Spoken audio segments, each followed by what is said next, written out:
How was your childhood growing up? It was good.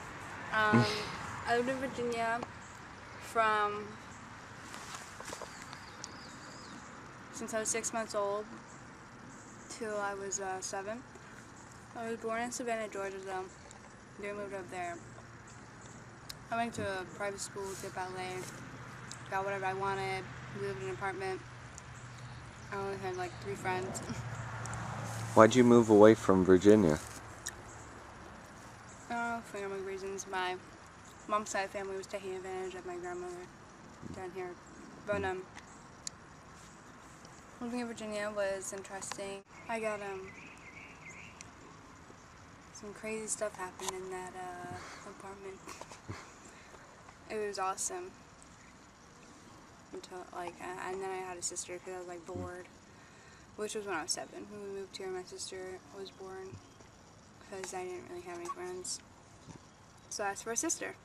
The biggest, craziest thing living in Virginia happened when I was asleep, and I imagined that I was being pushed off a cliff in my dream. And then I actually fell off my bunk bed and broke my arm. And I was still sleepwalking, and I walked outside my apartment, and the Japanese lady, I guess, that lived across the street was walking up the stairs, and she saw me, and I opened my eyes, and I saw her, and then I immediately fell backwards as if I was pushed again, and very scary. I don't know. And I hit my head on bricks and passed out. When I moved here, I went to Allen Elementary, and it was awful. All the teachers hated me because I was ADHD and I talked a lot. It was interesting. I didn't have any friends. When I was 7, I was diagnosed with several disorders. When I was 10, I was sexually assaulted, and after that point in my life, I became mute, you could say. I studied a lot, though, because I didn't know what was wrong with me, because I felt my emotions, I felt entirely numb.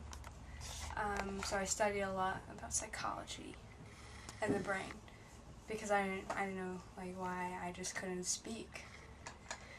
So when I met my friends when I was 14, it was really life-saving, because at that point I was very, very depressed, and I was diagnosed with depression when I was 11 or 12, and anxiety.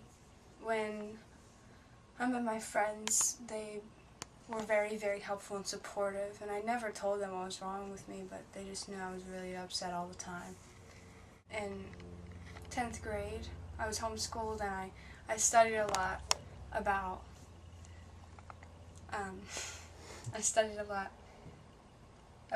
science and stuff, and I figured out that I wanted to be an environmental political scientist and help save people and hurt people in the world, and help the governments and stuff.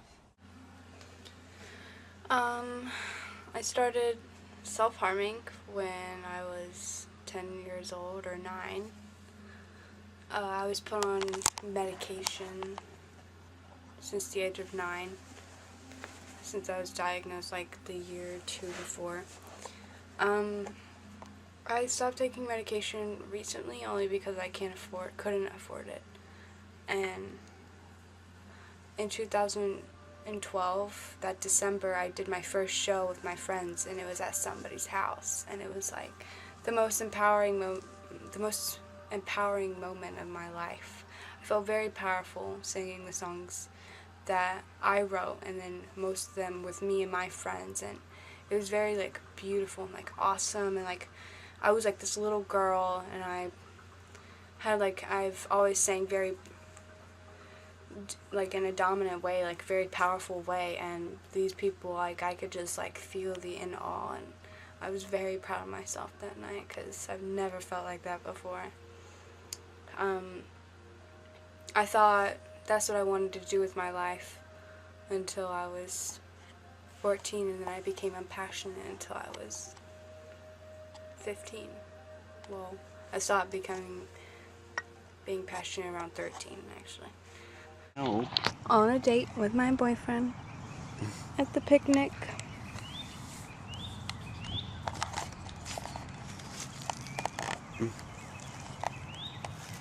It's so bright out.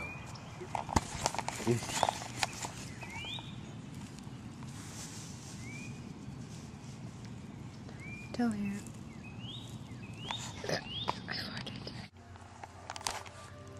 So today, in my life, I've turned 17, and I feel different.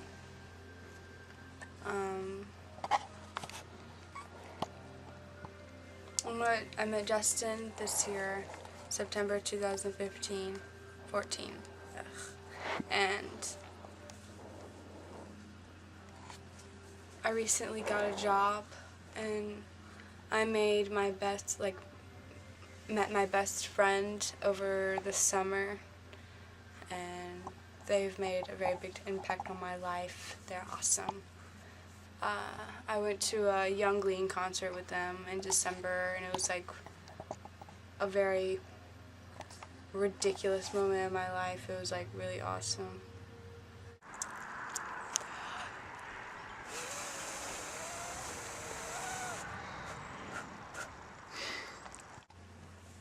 In the future, like this summer, I want to visit some, I have a lot of pen pals, you could say. I want to visit pen pals.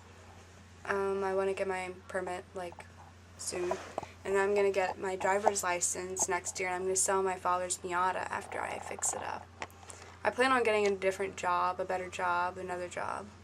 And I want to get a Ford, 1980s truck with a baby blue rustic looking with a camper so I can travel. I really like to camp. And I just want to become a scientist. When I want to become so good in science and math that the government will use me for political affairs in other countries so I can help them. And when I turn 40, I want to adopt 10 kids. And have them on a farm in Ireland, anywhere that's beautiful and healthy air, atmosphere, environment. I will not force anything on them. I will teach them about everything, though, and they will choose their own paths, and I will help them whenever I can in their lives. But I will make them be dependent, and I would retire and have a farm and be very self-sufficient. I love that.